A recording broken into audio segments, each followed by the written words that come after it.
My mother insisted she heard Derek whispering in the garage at 2 in the morning, but I dismissed it as age-related confusion. It was not until I stood behind the kitchen door and heard his voice shift into a stranger's affectionate tone that I realized my 10-year marriage was a staged play. I did not scream. I am an archivist, and I decided to organize his downfall as neatly as I categorize files. My name is Alara Vance. At 38 years old, I had curated a life as meticulous and dust-free as the rare manuscript collection I managed at the Seattle Historical Library. My mind operated on a strict taxonomy where logic reigned supreme and emotional outbursts were filed under irrelevant or unnecessary. I lived in a pristine craftsman-style home in the quiet suburbs of Bellevue, where the hardwood floors were always polished to a mirror finish and the silence was a comfortable, heavy blanket. Chaos was an anomaly I did not permit in my archives, and I certainly did not permit it in my home.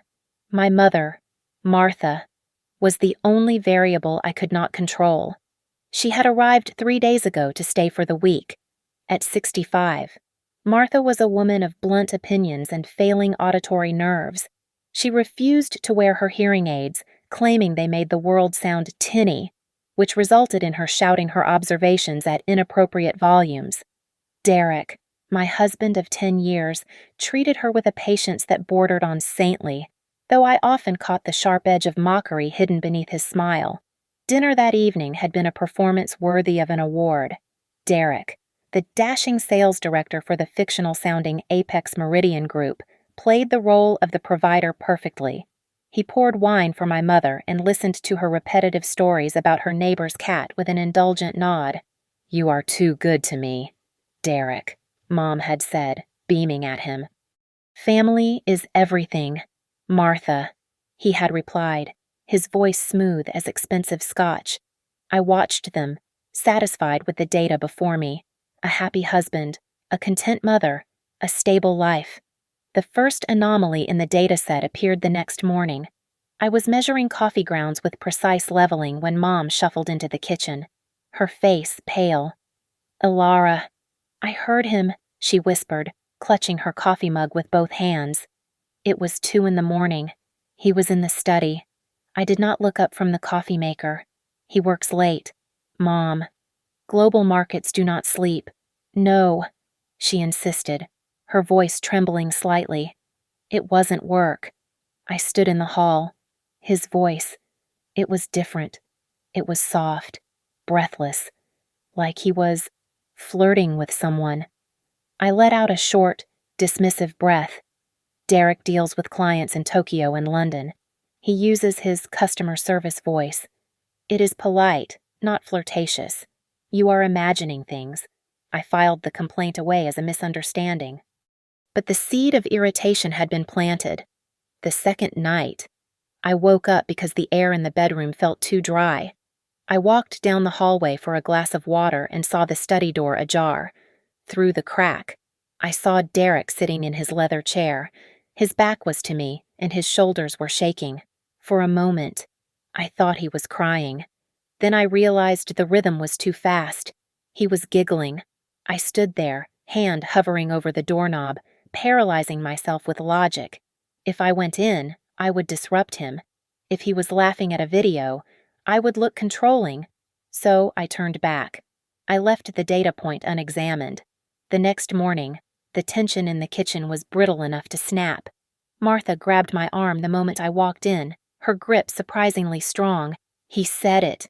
Alara," she hissed, her eyes wide and watery. I heard him clearly this time. He said, "Don't worry, the old hag is asleep."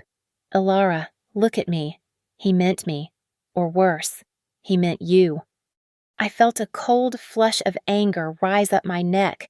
It was an insult to my judgment. "That is enough," I snapped, pulling my arm away. "You are being paranoid. You never liked Derek because he is successful.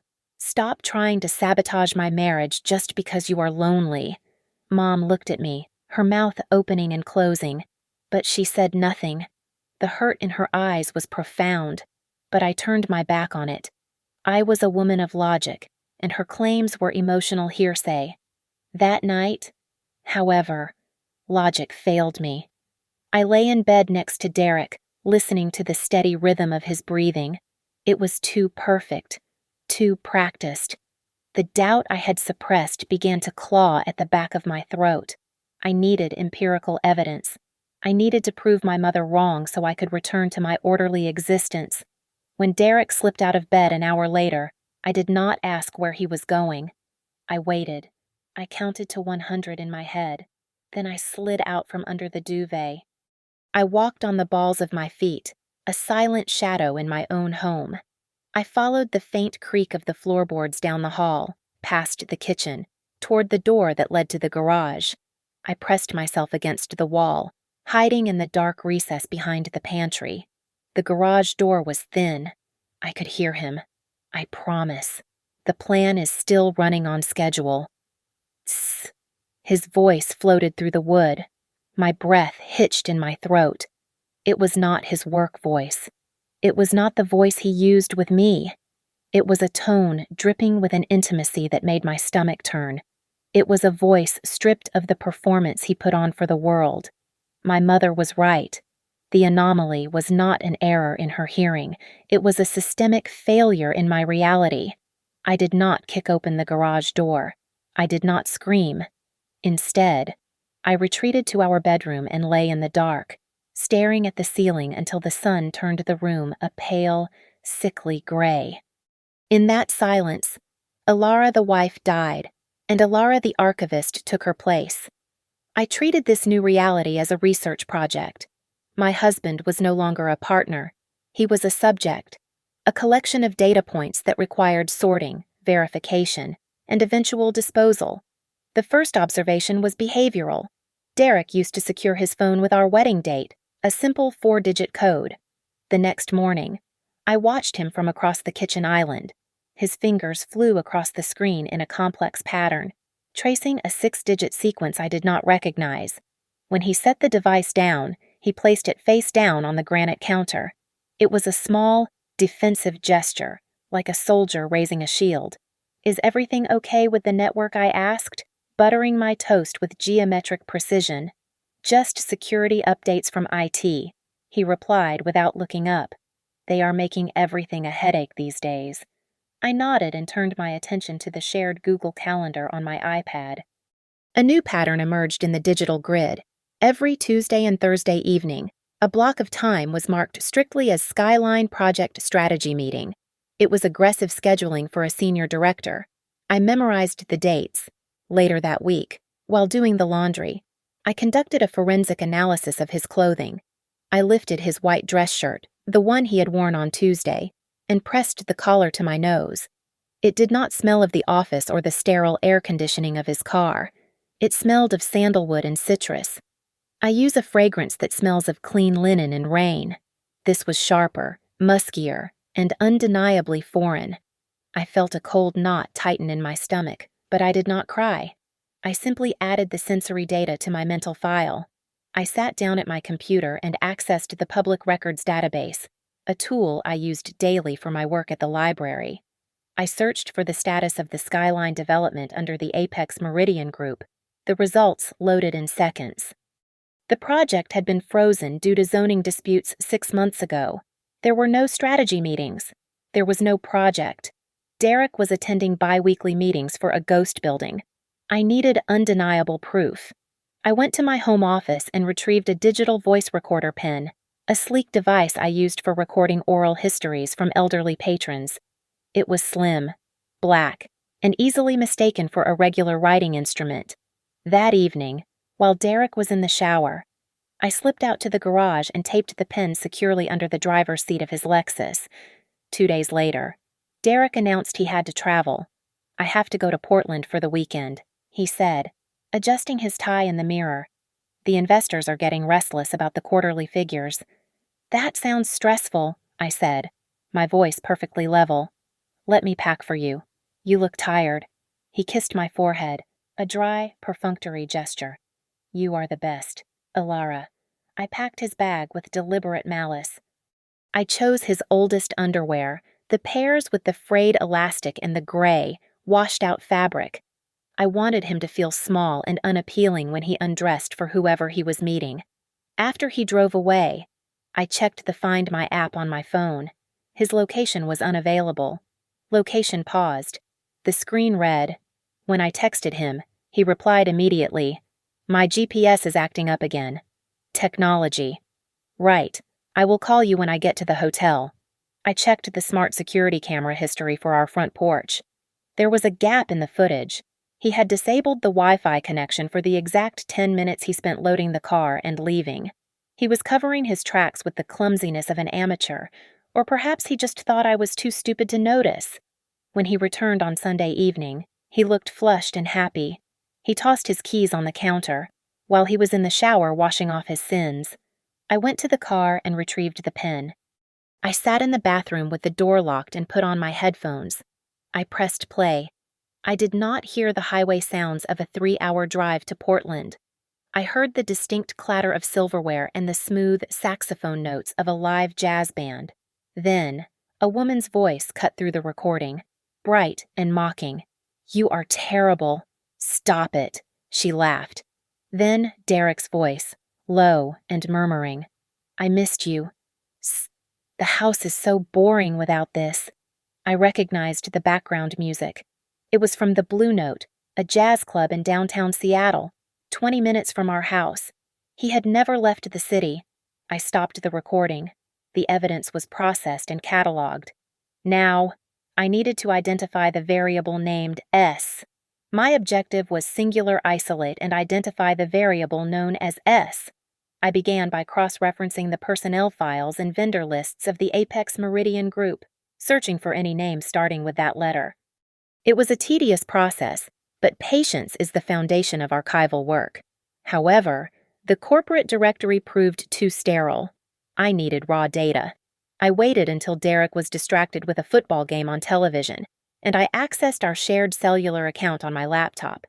Derek had always assumed I was financially illiterate because I let him handle the mortgage payments, but he forgot that I manage budgets for the library that exceed $2 million annually. I downloaded the detailed call logs for the past 3 months. The pattern emerged almost immediately. There was one number that appeared with a frequency that defied professional necessity.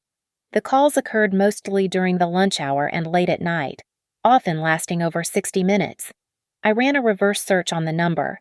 It was registered to a boutique interior design firm in downtown Seattle. The principal owner was listed as Sienna Vance. The surname gave me a momentary pause, but a quick search of marriage records clarified the coincidence. She had kept the last name of her ex-husband. Sienna was 26 years old, 12 years my junior, with a digital footprint that screamed ambition and vanity. Suddenly, a memory from the company Christmas party last year surfaced. I remembered a young woman with hair the color of spun gold who had been hired to decorate the model units for Derek's new development. She had approached me while I was holding a glass of lukewarm punch. "You must be Alara," she had said, her eyes scanning my outfit with a mixture of pity and amusement.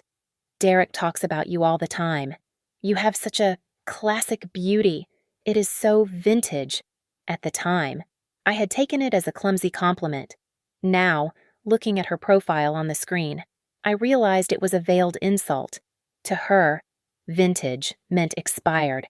I created a burner account on Instagram using a generic handle and a stock photo of a landscape. I sent a follow request to Sienna, and since her profile was public to attract clients, she did not block me. I began the process of temporal triangulation. I opened 2 windows on my screen, one with Derek's calendar and one with Sienna's photo feed. The correlation was perfect. On the Tuesday night, Derek had claimed to be at the Skyline strategy meeting. Sienna had posted a photo of 2 cocktails at a rooftop bar. In the corner of the frame, blurred but identifiable, was the sleeve of a navy blue suit jacket with a distinct mother-of-pearl button. I walked to our closet and checked Derek's navy suit. The buttons matched perfectly. I scrolled further back. 3 weeks ago, Derek had supposedly attended a conference. Sienna had posted a selfie from a hotel bed, captioned "working late with the best view." On the nightstand behind her, sitting next to a room service tray, was a leather-bound copy of the History of Maritime Trade. It was not a bestseller. It was a rare edition I had given Derek for our 5th anniversary. "You are sloppy, Derek," I whispered to the empty room. "You are so incredibly sloppy." I did not weep. The coldness that had started in my chest spread to my limbs, making my hands steady and precise.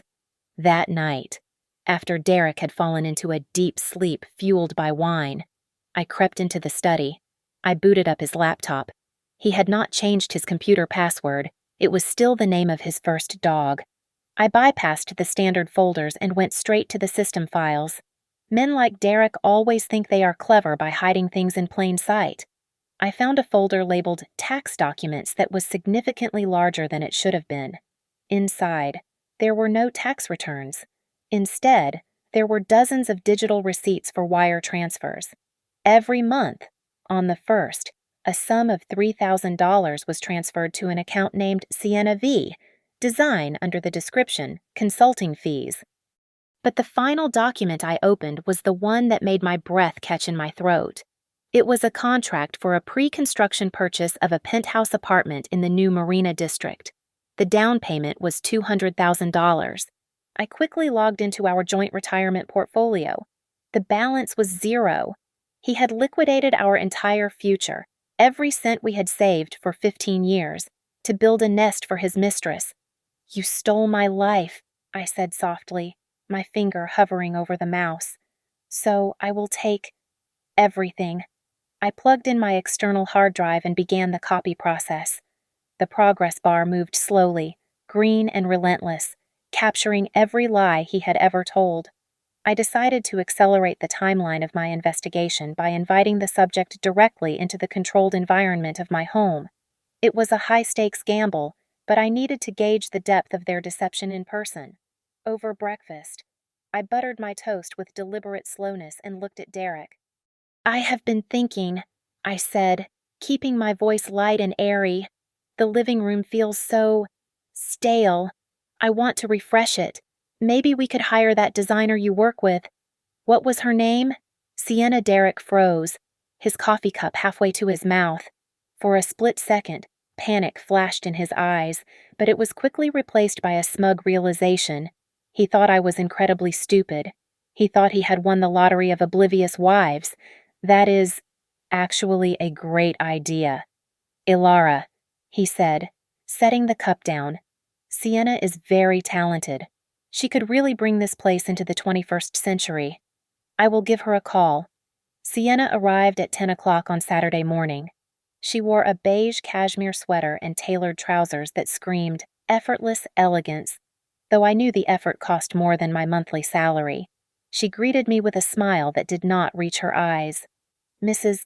Vance," she said, extending a manicured hand. "It is so lovely to see you again. Derek has told me so much about your charming home. Please, call me Ilara," I replied, shaking her hand limp. "I am just so hopeless with colors. I trust your judgment completely." I played the role of the dull, doting housewife with Oscar-worthy commitment. I served them Earl Grey tea in my grandmother's bone china cups and asked questions so vapid they made my own teeth ache. "Do you think gray is too sad?" I asked, wringing my hands. "I want something that says joy, but in a quiet way." Sienna glanced at Derek, a smirk playing on her lips.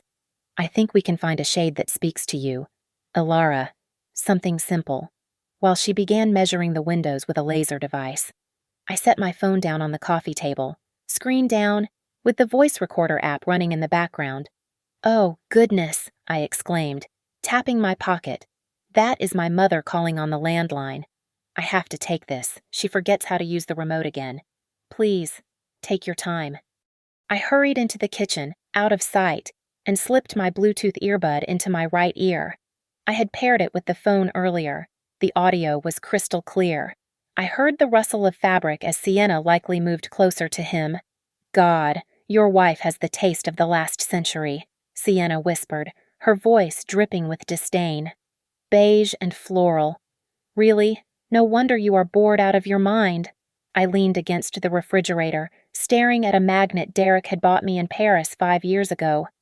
"Shh, not so loud," Derek's voice replied, but he was laughing.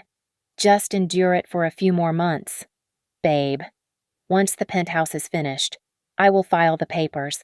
I have a plan to make the divorce painless for my wallet. I will keep the assets. She can keep her books." My heart hammered against my ribs, a painful, rhythmic thud, painless for his wallet. He was planning to discard me like an outdated encyclopedia. I took a deep breath, forcing my pulse to slow. I removed the earbud and walked back into the living room. A bright, oblivious smile plastered on my face. "Crisis averted," I chirped. Mom just needed help finding the volume button. "So, what do we think? Can we make this room work?" Sienna jumped slightly, smoothing her sweater. "Absolutely. I have some wonderful ideas." "Perfect," I said, clapping my hands together. "Let's do it. I want to sign the contract today." I walked to the desk and pulled out the checkbook for our joint account. I wrote out a check for $5,000 as a retainer. I handed it to Sienna, watching her greedy little fingers close around the paper. "Here you go," I said sweetly. "I am so excited to work with you." She beamed, tucking the check into her bag. She had no idea she was accepting money from the very woman she was robbing, or that this check would become Exhibit A in her public humiliation. "I will walk Sienna to her car," Derek said, eager for a few more seconds of stolen intimacy. "Of course," I replied. I watched through the window as they walked down the driveway. They did not touch, but the magnetic pull between them was obvious. Derek leaned in to say something, and Sienna laughed, tossing her hair. When the front door clicked shut, the house fell silent. I looked at the coffee table where the tea tray sat. 2 cups, one with a lipstick stain on the rim. I picked up the delicate saucer and the cup Sienna had used. It was Wedgwood, a wedding gift from my aunt. I walked into the kitchen and opened the trash compactor. I dropped the cup and saucer into the bin. The sound of the porcelain shattering was sharp and final. "Trash belongs with trash," I said to the empty room. Derek was not merely having an affair, he was executing a hostile takeover of our shared life. After hearing his plan to divorce me painlessly, I realized his strategy relied on a classic financial pincer movement, underreporting the value of our marital assets while simultaneously siphoning our liquidity into accounts I could not touch. He assumed I was a passive observer, but he forgot that my entire career was built on tracking the provenance of lost things. I reached out to Julian, a friend from my university days who was now a shark in the world of high-asset divorce litigation. We met at a nondescript coffee shop 3 towns over. I wore sunglasses and a scarf. Julian listened to my report with the grim face of an undertaker. "Ilara, this is ugly," Julian said, leaning in over his black coffee. "If he is moving assets now, he is trying to lower the settlement baseline. But suspicion is not enough. To destroy him in court, I need proof. I need a paper trail that connects the marital funds to his extracurricular activities. You have to get into his safe." I knew exactly where the key was. Derek was a creature of habit and masculine cliches. He believed the garage was his sanctuary, a place a woman would never look closely. That afternoon, while he was at work, I went to his red tool chest. I lifted the heavy tray of socket wrenches.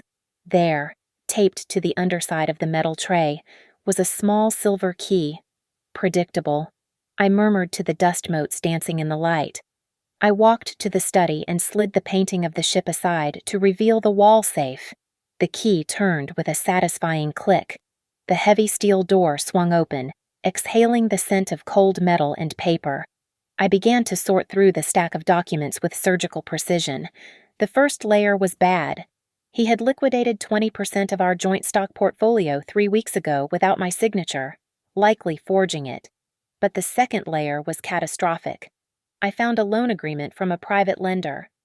Derek had taken out a second mortgage on our house, the house my parents helped us buy for the sum of $400,000.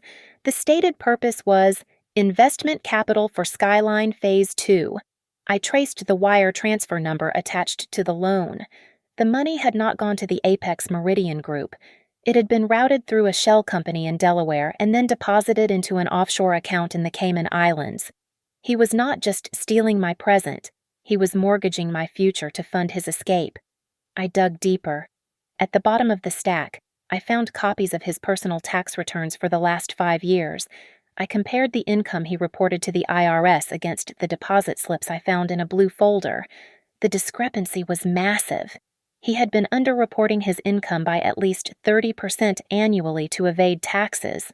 "Oh, Derek," I whispered, my voice devoid of pity. "You did not just cheat on your wife. You cheated the government. That is remarkably stupid." I took out my phone and photographed every single page. I captured the forged signatures, the offshore account numbers, the penthouse contract with Sienna's name on it, and the fraudulent tax returns. The shutter sound on my phone was the only noise in the room, a rhythmic clicking that sounded like a countdown. I went back to my computer and compiled the images into a single encrypted folder. I named it Project Destruction. It was a fitting title. I uploaded the file to a secure cloud server and sent a duplicate link to Julian's encrypted email. "I have everything. Julian." I told him over the phone 10 minutes later.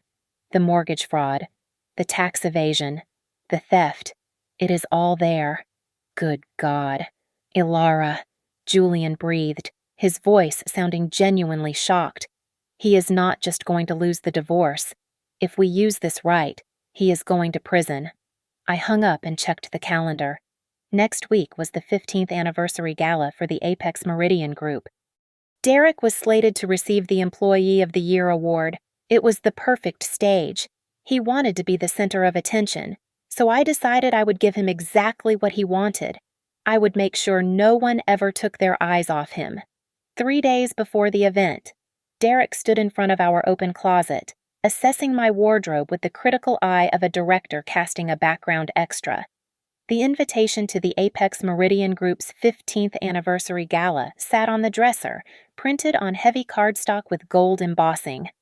"This is a big night." "Ilara," he said, pulling out a shapeless, beige chiffon dress I had worn to my cousin's wedding 4 years ago. "I need you to look elegant, but, do not be too flashy. I am the one receiving the award. I need you to be the supportive, grounding presence. This dress is perfect. It says, stability." I took the hanger from him, my face a mask of submissive agreement. "You are right, Derek," I said softly. "I would hate to draw attention away from your moment. This beige is very me." As soon as he left for work, I threw the beige dress to the back of the closet. I had already visited a high-end boutique in downtown Seattle and commissioned a rush order. It was not beige. It was a floor-length gown in a shade of crimson so deep it looked like fresh arterial blood. It was backless, with a plunging neckline and a slit that ran up to my thigh. It was a dress designed for a woman who wanted to burn a city to the ground.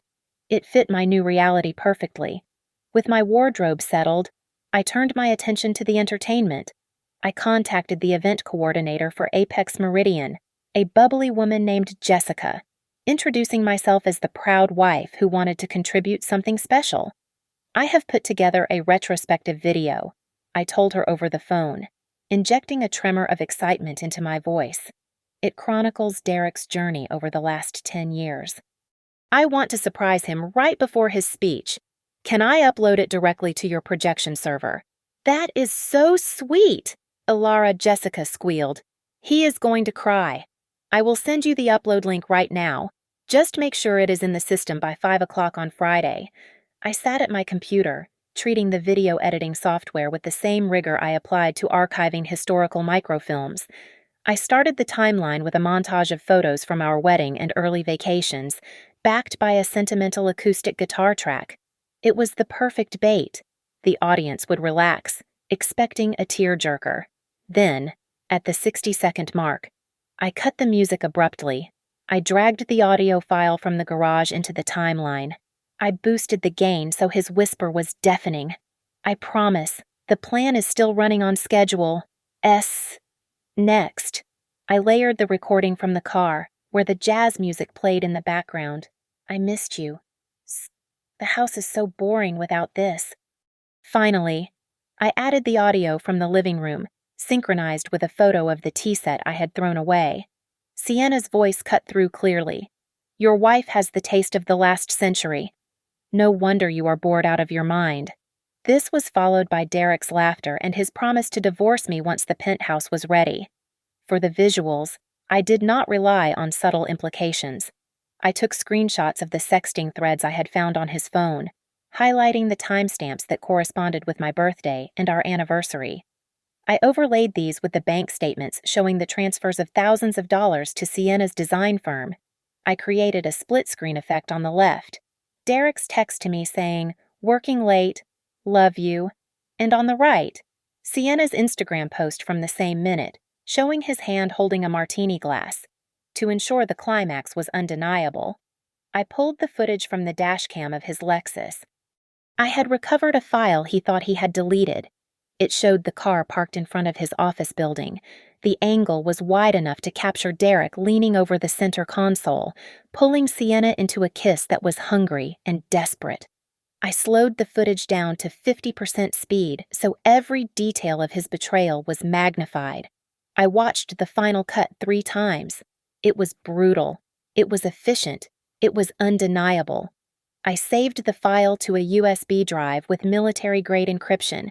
I named the file Derek's True Love. I held the cold metal drive in my hand. It felt heavier than it looked. It contained the death of a marriage and the ruin of a reputation. "Happy anniversary, darling," I whispered to the silence.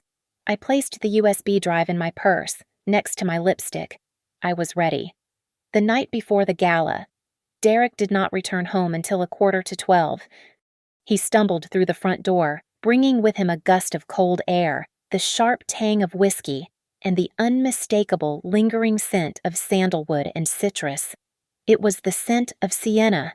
He was vibrating with a manic energy, his eyes bright and unfocused as he paced around the kitchen island.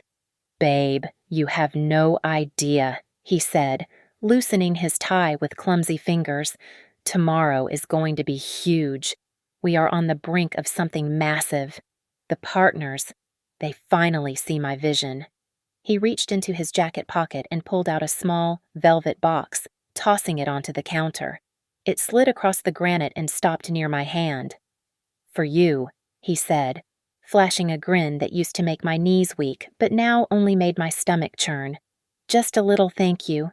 For putting up with the late nights." I opened the box. Inside sat a pair of silver studs with small, dull stones. I recognized the brand from the mall. They cost perhaps $80. Earlier that day, I had seen a notification on our credit card for a purchase at Hermes totaling $4,000. He had bought his mistress a Birkin bag and bought his wife costume jewelry. I went to the hallway mirror and put the earrings on. The woman staring back at me was not the Alara who organized library archives.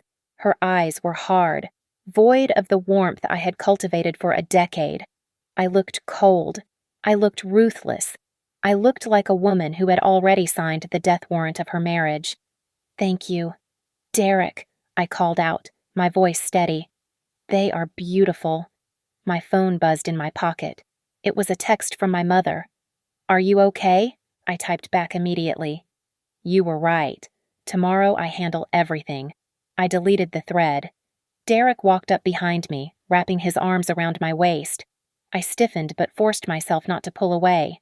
"So," he mumbled into my neck, "this video surprise of yours." "What is it?" "Nothing too embarrassing." "Right. I need to look commanding tomorrow, not like a sentimental fool."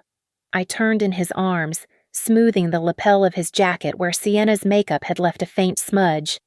"Don't worry," I said, looking him dead in the eye. "It is just a slideshow of photos, college days, our first house. Just a touching tribute to how far you have come. It will bring tears to their eyes." He chuckled, satisfied. "Good. Keep it professional. No baby photos or anything sappy." That night, lying next to him was an exercise in torture. The smell of alcohol and another woman's perfume oozed from his pores. Every time he exhaled, I felt a wave of nausea. I lay on my back, staring into the darkness, regulating my breathing to match his so he would think I was asleep. In the theater of my mind, I rehearsed the next 24 hours. I visualized the drive to the hotel. I visualized the moment I would hand the USB drive to the technician. I visualized the exact second I would step onto the stage. There was no room for error. Every variable had been accounted for. I had already packed a small carry-on suitcase. It was hidden beneath the spare tire in the trunk of my car.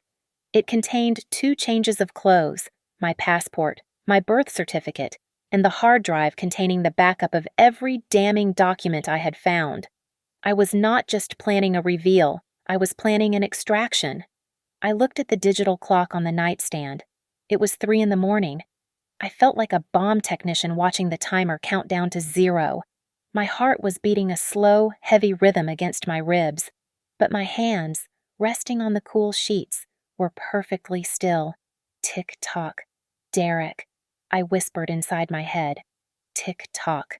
The grand ballroom of the Fairmont Olympic Hotel was a cavern of gold leaf and dazzling crystal chandeliers. The air was thick with the scent of roasted duck, expensive cologne, and the palpable ego of Seattle's real estate elite. It was a gathering of sharks in silk ties, and I was about to drop a drop of blood into the water. I arrived 20 minutes after Derek, claiming a minor wardrobe malfunction with the zipper of the beige dress. When I finally stepped through the double mahogany doors, the hum of conversation in the room noticeably dipped.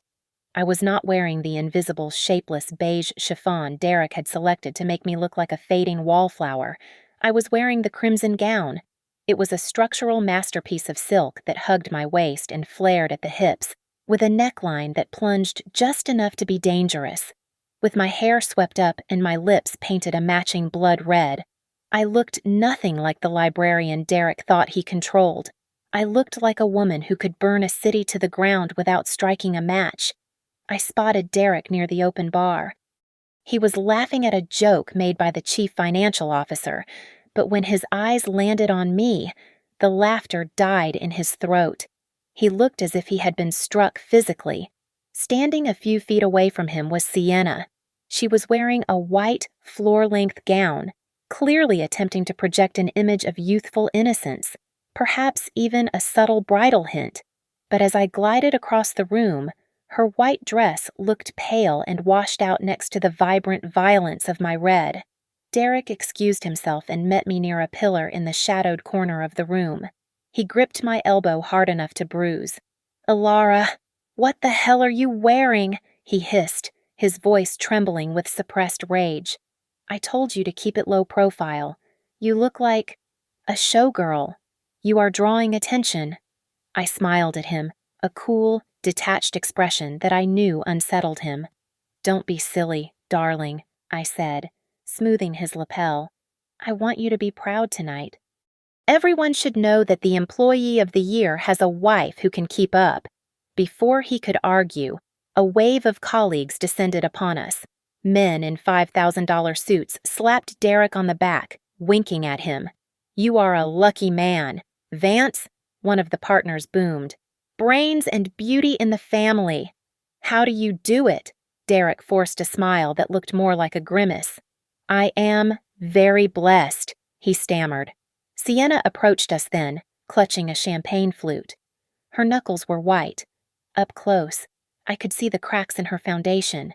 She looked me up and down, her eyes narrowing with undisguised jealousy. "That is a bold color." "Ilara," she said, her voice dripping with artificial sweetness. "I didn't think you went for such loud choices. It is a special occasion." "Sienna," I replied, staring straight into her pupils. "Red is the color of warning, or celebration, depending on your perspective." Suddenly, the lights dimmed, and the spotlight hit the center stage. The chief executive officer of Apex Meridian Group walked up to the podium. He launched into a speech about growth, quarterly projections, and the bright future of the company. "And now," the CEO announced, his voice booming over the speakers, It is my honor to present the Employee of the Year award to a man who exemplifies integrity, dedication, and moral fortitude, Mr. Derek Vance. Thunderous applause filled the room. Derek adjusted his tie, shot me a warning glare, and walked up the stairs to the stage. He accepted the heavy crystal trophy and leaned into the microphone. "Thank you," Derek said, his voice smooth and practiced. "Integrity is not just a word to me. It is a lifestyle. I have given everything to this company because I believe in honest work, and I could not have done it without my rock, my wife, Alara. Thank you for standing in my shadow so I could shine." The audience swooned. I felt bile rise in my throat, but I kept my smile fixed. The Master of Ceremonies stepped back up. "Derek, before you sit down, we have a surprise. Your wife has prepared a special video tribute to celebrate your journey." The stage lights cut out, plunging the room into darkness. A massive LED screen, spanning 20 feet, flickered to life behind Derek. He turned to look at it, a confident, condescending smile on his face. I stood alone at the foot of the stage, the only person not looking at the screen. I raised my glass of Pinot Noir toward him. Derek looked down, his eyes locking with mine. In the gloom, he saw the shift in my expression. The submissive wife was gone. The archivist had arrived to file the final record. I mouthed the words clearly, so only he could read my lips. "Enjoy the show." The giant LED screen behind Derek did not dissolve into a soft focus montage of our wedding day as the audience expected. Instead, stark white text on a black background cut through the darkness. It read, "The true face of a successful businessman." There was no sentimental piano music. The silence of the ballroom was shattered by the amplified, high-definition sound of a woman giggling. It was Sienna. Her voice echoed off the crystal chandeliers, sounding shrill and grotesque. "Oh, Derek, you are so bad," the speakers moaned, the sound quality so crisp it felt like they were in the room with us. The text faded, replaced by the dashcam footage I had recovered, expanded to 500 inches. The graininess disappeared, leaving only the raw, biological reality of my husband and his mistress. They were in the front seat of his Lexus. The image was undeniable. The entire room inhaled sharply as one, a collective gasp that sucked the oxygen out of the space. It was not just a kiss. It was a display of animalistic hunger that looked obscene when projected above a black tie gala.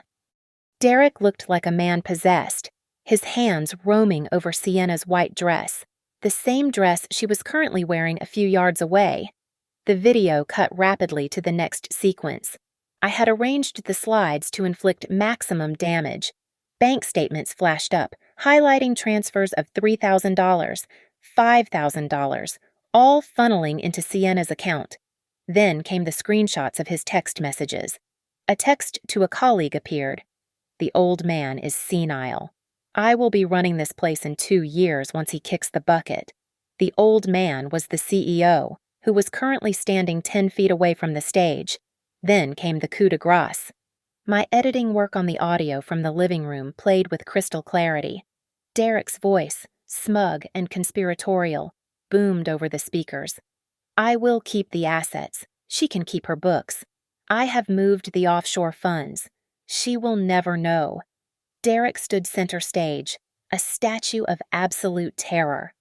His face had drained of all color, leaving him looking like a wax figure melting under the heat of the lights.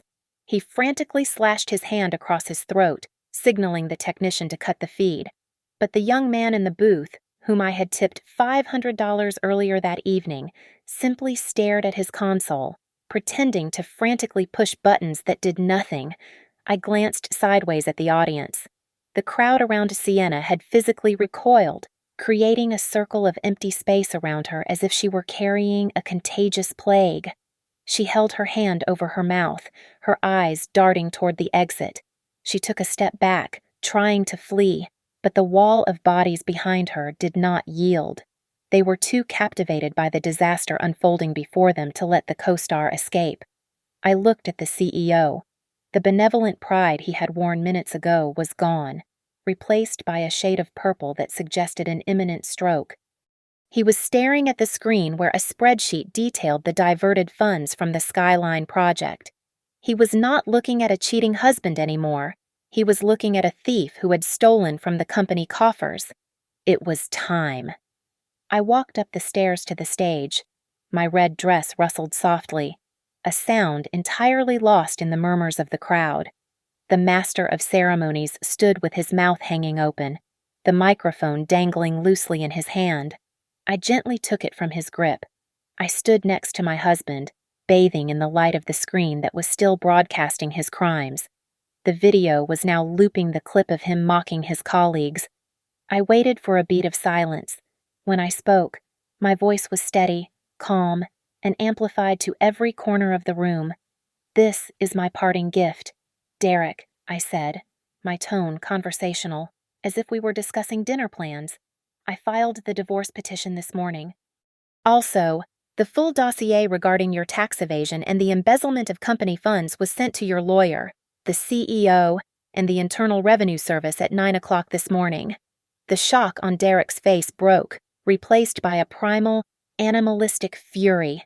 He let out a strangled noise and lunged toward me, his hands reaching for the microphone or perhaps my throat. "You bitch! I will kill you!" he screamed, his face contorted. He never reached me.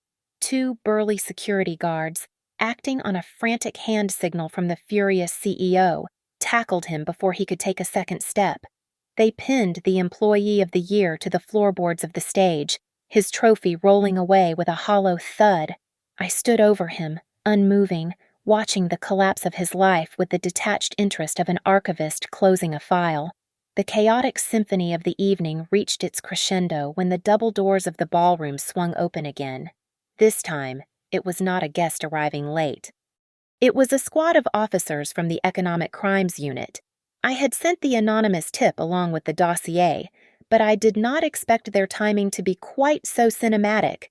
They marched through the stunned crowd, heading straight for the stage where Derek was still pinned under the weight of the security guards. "Derek Vance," one of the officers announced, his voice cutting through the murmurs. "We have a warrant for your arrest regarding wire fraud and embezzlement." To my left, a secondary drama was unfolding. Sienna, isolated and trembling, tried to shrink into the crowd. She did not get far. A woman in emerald silk, the wife of a partner I knew Sienna had flirted with previously, stepped forward. She held a full glass of Cabernet Sauvignon. Without a word, she threw the dark red liquid directly onto Sienna's pristine white dress. The stain bloomed instantly, looking like a gunshot wound that covered her entire torso. Sienna gasped, looking down at the ruin of her couture, tears finally streaming down her face as the crowd parted to avoid the splatter. Alara Derek screamed, struggling as the officers hauled him to his feet and slapped handcuffs on his wrists. "Alara, please, tell them it is a mistake." "Talk to me," I paused and looked at him. I did not feel anger. I did not feel sadness. I looked at him with the same dispassionate assessment I would give to a moldy book that needed to be discarded to save the rest of the collection. He was no longer my husband. He was just waste. I turned away from him and caught the eye of the CEO. He was wiping sweat from his forehead with a handkerchief. I gave him a polite, curt nod, acknowledging the mess I had made but also the bullet I had helped him dodge. He blinked, too stunned to respond, but he did not stop me. I descended the stairs with the posture of a queen leaving her coronation. I walked a straight line toward the exit, which required me to pass directly by Sienna. She was shivering, clutching her stained dress. I stopped for a fraction of a second and leaned in close to her ear. "That penthouse was purchased with illicit funds," I whispered, my voice low and smooth. "The government will seize it by morning. You will never live there, but I suspect you will be hearing from the lawyers about the down payment. Good luck with the debt." I pushed through the heavy doors and stepped out into the Seattle night. The air was crisp and smelled of rain and pine, a stark contrast to the suffocating perfume and deceit of the ballroom. I took a deep breath, filling my lungs with the freezing oxygen. My chest felt light. The crushing weight I had carried for weeks had evaporated. I looked down at my left hand. The diamond on my ring finger glinted under the streetlights. It was a beautiful rock, but it felt heavy, like a shackle. I slid it off. The metal felt cold against my fingertip. I walked over to a metal trash can bolted to the sidewalk. I held the ring over the opening and let go. Clink. The sound was sharp and final. 10 years of youth, of trust, and of blind devotion landed among the discarded coffee cups and candy wrappers. My phone buzzed in my clutch. I pulled it out and saw a message from my mother. "I told you so. Come home." I made soup. A genuine smile broke across my face, cracking the mask I had worn all night. "I am coming. Mom," I said to the screen. I walked to my car, the heels of my shoes clicking a steady rhythm on the pavement. I slid into the driver's seat and started the engine. In the rearview mirror, I could see the flashing blue and red lights of the police cruisers reflecting off the glass facade of the hotel. They were cleaning up the debris of the life I used to have. I shifted the car into drive and pressed the accelerator. I did not look back. I drove into the darkness, heading toward the highway, toward the warm soup, and toward a future where the only things I archived were the truth. Thank you so much for listening to my story. I would love to hear where you are tuning in from, so please leave a comment below sharing your location and your thoughts on Derek's downfall. Do not forget to subscribe to the Lily Revenge Stories channel, like this video, and hit that hype button so more people can hear this story.